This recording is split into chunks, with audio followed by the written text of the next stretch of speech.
High বন্ধুরা, আসসালামু আলাইকুম। কেমন আছেন সবাই? আশা করি সবাই অনেক ভালো আছেন এবং সুস্থ আছেন। আজকের ভিডিওতে একটা পিএলপি ফাইল শেয়ার করব। এই পিএলপি ফাইলটি কাস্টমাইজ করে পহেলা বৈশাখ উপলক্ষে নিজের ছবি এবং নাম দিয়ে একটা পোস্টার ডিজাইন করে বিভিন্ন সোশ্যাল মিডিয়ায় আপলোড করতে পারেন, অথবা প্রিন্ট আউট করে বিভিন্ন জায়গায় ডিসপ্লে করে রাখতে পারেন। এটি কিভাবে ডিজাইন করা হয়েছে সম্পূর্ণ প্রসেস দেখাতে গেলে ভিডিওটি অনেক লং হয়ে যাবে, তাই অনেক আগে ডিজাইন করে নিয়েছি, যার প্রজেক্ট ফাইল অর্থাৎ পিএলপি ফাইল আপনাদের সাথে শেয়ার করব।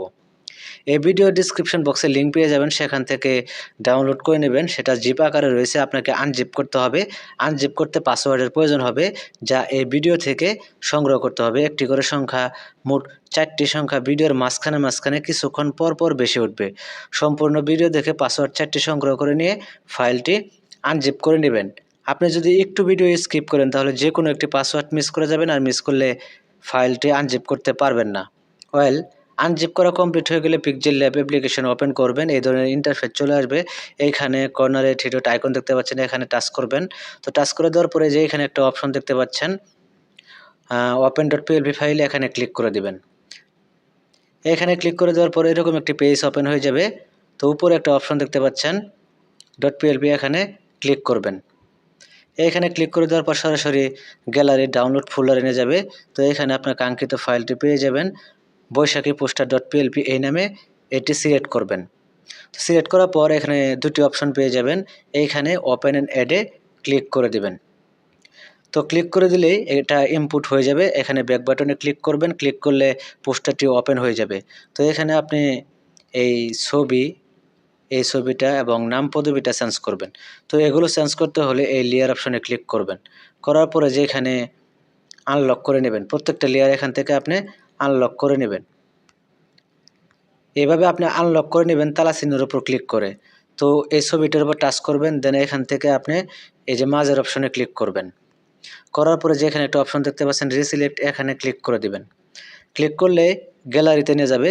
তো গ্যালারিতে নিয়ে যাওয়ার পরে আপনি এখানে যে নেতার ছবি দিতে চান সেটা সিলেক্ট করবেন। করার পর এখানে রাইট বাটনে ক্লিক করে এটা ছোট বড় করে অ্যাডজাস্ট করে বসিয়ে নেবেন। একই প্রসেসে দ্বিতীয় ছবিটাও আপনি চেঞ্জ করে নেবেন। দেন এই ছবিটাকে সিলেক্ট করবেন। করার পর আবারও এই রিসিলেক্টে ক্লিক করবেন। করার পর গ্যালারিতে নিয়ে যাবে। গ্যালারিতে নিয়ে যাওয়ার পরে আপনি যে ছবিটা দিতে চান সেটা সিলেক্ট করবেন। দেন রাইট বাটনে ক্লিক করবেন। করার পর এটা অ্যাডজাস্ট করে ছোট বড় করে আপনি এখানে বসিয়ে নেবেন।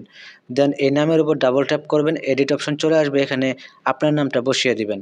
দেন যে এখান থেকে ইউটিউব কন্টেন্ট ক্রিয়েটর এটি ডিলিট করে দিয়ে এখানে যদি আপনার কোনো দলীয় পদবি থাকে সেই দলীয় পদবিটা দিয়ে ওকে বাটনে ক্লিক করে দেবেন।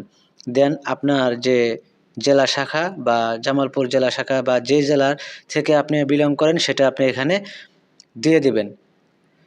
দেন সব কিছু কমপ্লিট হয়ে গেলে আপনি এখানে সেভ আইকন দেখতে পাচ্ছেন, সেভ আইকনে ক্লিক করবেন, দেন সেভ এজ ইমেজে ক্লিক করবেন। দেন আপনি যদি এটা প্রিন্ট আউট করতে চান তাহলে এখান থেকে এই যে ফরম্যাটের জায়গায় এখান থেকে জেপিজির জায়গায় পিএনজি করে দিয়ে এখান থেকে সেভ টু গ্যালারিতে ক্লিক করে দেবেন, তাহলে সেভ হয়ে যাবে। তো আপনি চাইলে এটা প্রিন্ট আউট করতে পারবেন। তো আশা করি ভিডিওটি অনেক ভালো লেগেছে। যদি ভালো লেগে থাকে অবশ্যই একটা লাইক দিবেন, আর নিয়মিত আপডেট পেতে চ্যানেলটি সাবস্ক্রাইব করে পাশের বেল আইকনটি বাজিয়ে দেবেন। সবাইকে ধন্যবাদ জানিয়ে আজকের ভিডিও এখানে শেষ করছি। আল্লাহ হাফেজ।